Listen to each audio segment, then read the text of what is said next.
Magandang araw sa inyo mga boss. Welcome na naman pala dito sa ating panibagong video. For today's video mga boss, magkakabit na pala tayo nitong huling pyesa ni Yuri bago ang show, which is itong oil cooler. Papalitan natin ng 4 rows mga boss.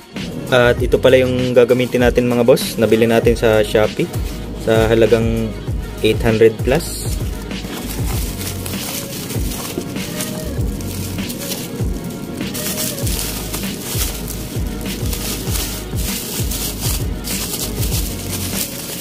Nabuksan ko na rin pala ito kahapon. Ayan. Ang kulay nito mga boss na pili ko is yung kulay blue. At masyado nang marami yung red ni Yuri. Kaya pinalitan ko naman ng kulay blue. Bali 4 rows lang pala ito mga boss. Ayan. At mas nagustuhan ko to kaysa dun sa gamit natin na 6 rows. Mas maganda siya mga boss. Talagang modern na modern.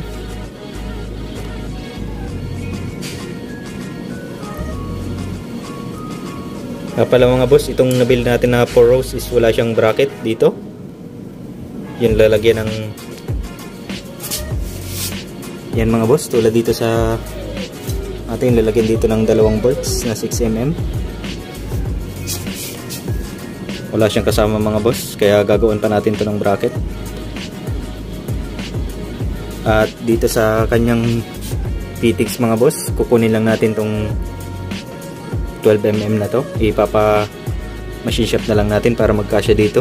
Ang size pala nito mga boss is yung 10mm at ang thread is yung 1.25. Bali kakalasin muna pala natin to mga boss para madala na natin sa machine shop.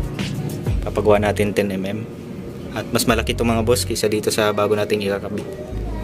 Una pala natin tanggalin mga boss yung screw dito sa bandang baba. At nagkuha na rin pala ako ng pansahod ng oil.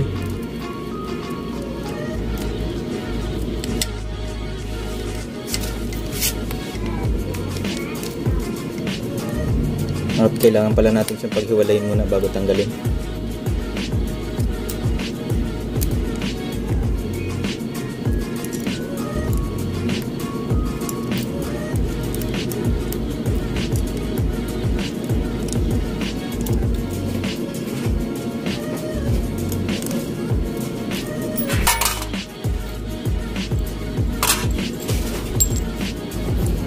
Tanggalin muna pala natin mga boss yung 2 bolts dito na gamit natin sa bracket. Ang gamit pala natin dito is yung big head na 6mm.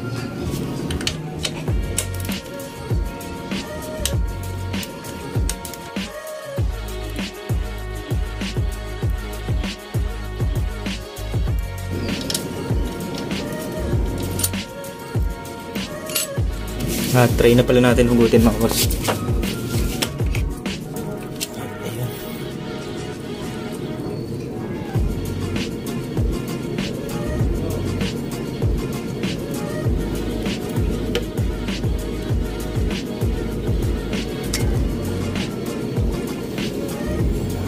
Yun, bali nakalas na pala natin mga boss. Next naman natin is tanggalin natin tong fitting sa oil cooler.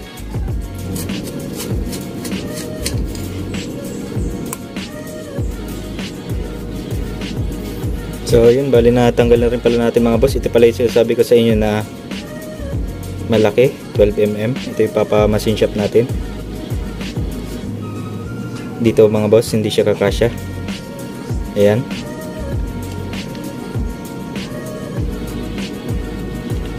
Kaya gagawin natin mga boss is papaliitan natin to para mailagay natin na itong oil cooler natin. At sa palagay ko medyo maiksi ito.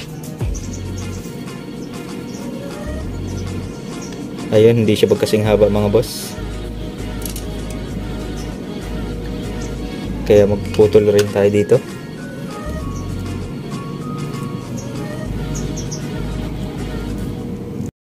Balak ko sanang ilagay itong ating filter. Ayan, ganyan mga boss. Ganyan sana magiging itsura niya. Ilagay ko lang muna.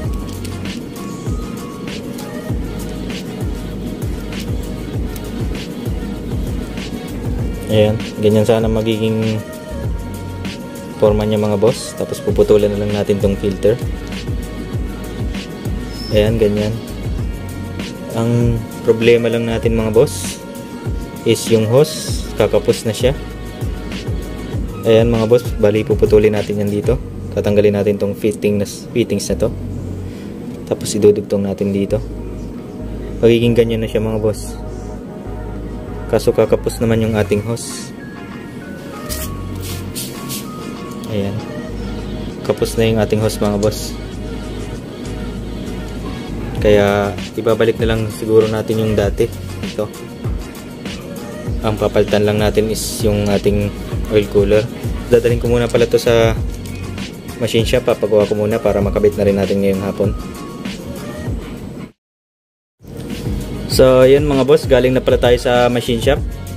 At ipaliwanag ko pala yung nangyari dito mga boss. Bali ipapagawa sana natin to ng 10mm. Kaso sabi nung magagawa mga boss, pag ginawa daw itong 10mm is matitira na lang is manipis.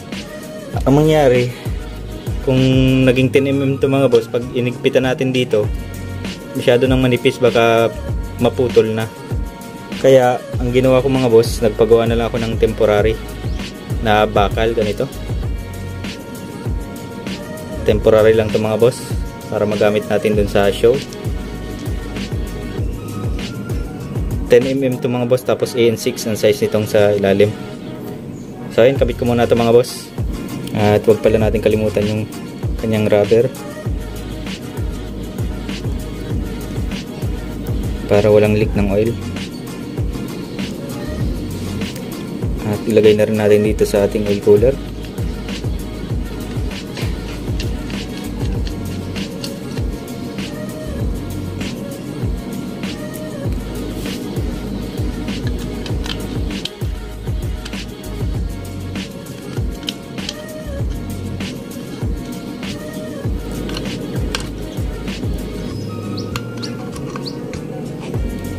So ayun mga boss, natapos na pala natin maikabit yung male adapter. Ayan. At ang next naman natin mga boss is gagawa tayo ng bracket dito. Ito pala gagamitin natin mga boss na pang bracket. Nagdaan pala tayo kanina sa gawaan ng mga salamin at bintana na nag-aluminum. Humingi tayo ng retaso. So yun, tatabasin na lang pala natin ito mga boss. Inuhitan ko na. Ayan. Itong gagawin natin bracket.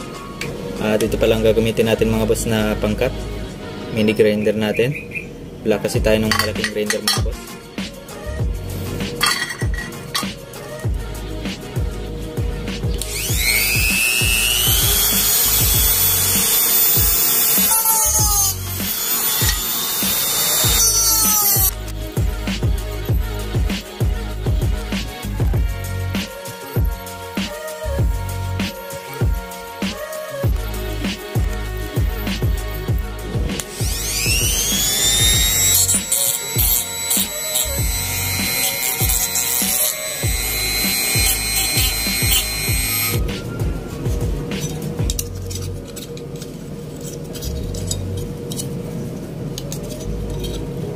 At yun, natapos na rin pala natin gawin mga boss yung bracket.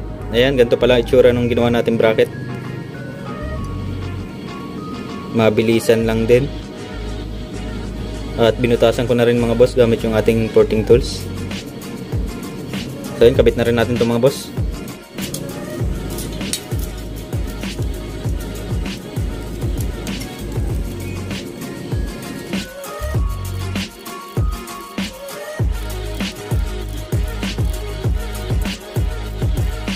At next na rin pala natin mga boss ikabit yung oil cooler.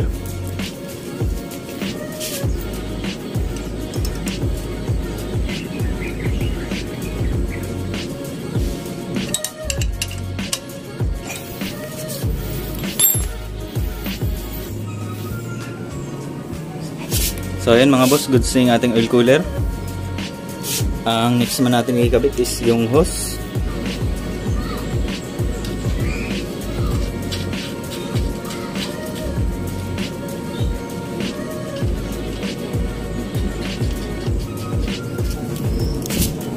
At At ilagay na rin natin mga boss yung ating hose.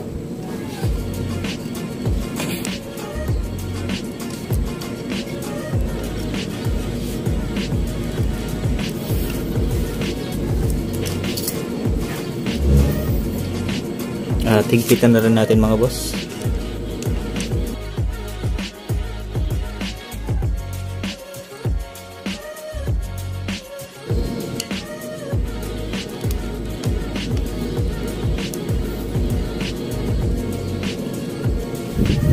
Ayan, goods na pala mga boss.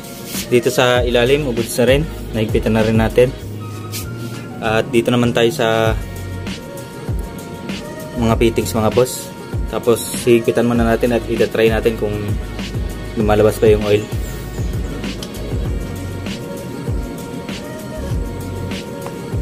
So yun mga boss, try muna natin kung dumadaloy na ba yung oil.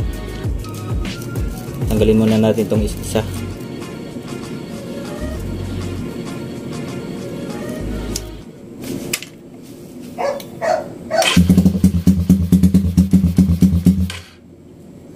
So yun, nakita nyo naman mga boss, dumadaloy na yung oil. Goods na yan. Ibabalik na lang natin dito mga boss. So yun, goods na mga boss. Ayan. Naikabit na rin pala natin yung clamp. Tapos ibalik na rin natin yung oil. Napaka-pogi. At sakto-sakto lang yung nagawa natin bracket mga boss. Ayan. Napaka-goods na. Bali, ipapainalize na lang pala natin to si Yuri. Ilalagay natin yung leg shield, tapos iwa-washing. Ayan, nakakabit na rin pala yung pipe natin.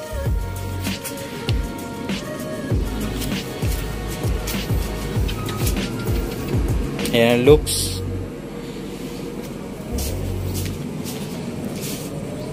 At yung oil cooler, napaka-pogi ng oil cooler mga boss. Abangan nyo yung fittings natin dito mga boss. Gagawin din natin yun ng video. Yo, hanggang dito na lang pala ang video natin mga boss. Maraming salamat sa panonood. Sana nagustuhan nyo yung content natin ngayon. At ipapinalas ko na lang pala to si Yuri. Bali ilalagay ko na lang yung leg shield, tapos yung stub, yung steering damper mga boss. So yun, good luck pala kay Yuri sa paglapag sa Naga. Ride safe sa inyong lahat.